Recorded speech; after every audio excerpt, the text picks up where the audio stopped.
یہ دیکھیں ان الحمد للہ کیوں نہیں آیا؟ دو وجوہات ہیں، سنیں جی۔ ایک ہوتا ہے خبریہ کلام، ایک ہوتا ہے انشائیہ کلام۔ خبریہ اور انشائیہ میں فرق سمجھ لیں، موٹی سی بات ہے۔ خبریہ کلام یا خبریہ جملہ وہ ہوتا ہے جس میں کوئی خبر دی جائے، کوئی انفارمیشن دی جائے، کوئی علم کی بات کی جائے۔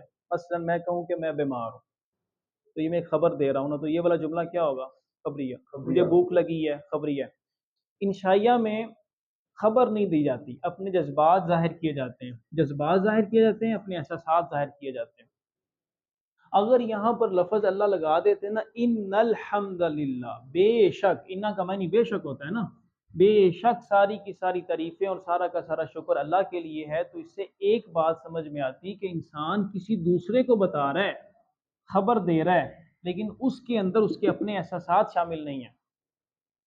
آپ نے اپنے موبائل اپنے ہاتھ میں پاکٹ پہ ہاتھ رکھا اور دیکھا کہ میرا موبائل میری جیب میں نہیں ہے، آپ اچانک سے پریشان ہو گئے کہ میرا موبائل کدھر چلا گیا۔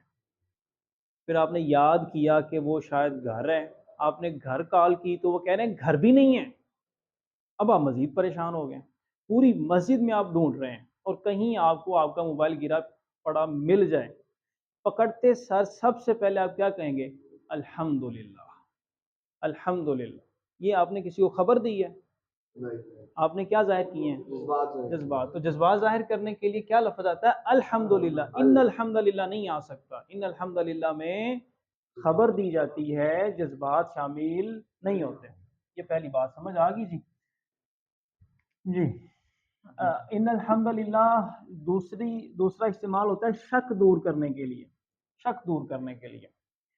مثلا تین طرح کے سامعین ہو سکتے ہیں، جو میں باتیں بیان کر رہا ہوں آپ سب سن رہے ہیں، آپ میں سے تین طرح کے لوگ ہو سکتے ہیں۔ ایک وہ جو میری باتوں سے اتفاق کر رہے ہیں، ایک وہ جو میری باتوں کا سرے سے انکار کر رہے ہیں، ایک وہ جو میری باتوں کو سن کر شک میں پڑ گئے۔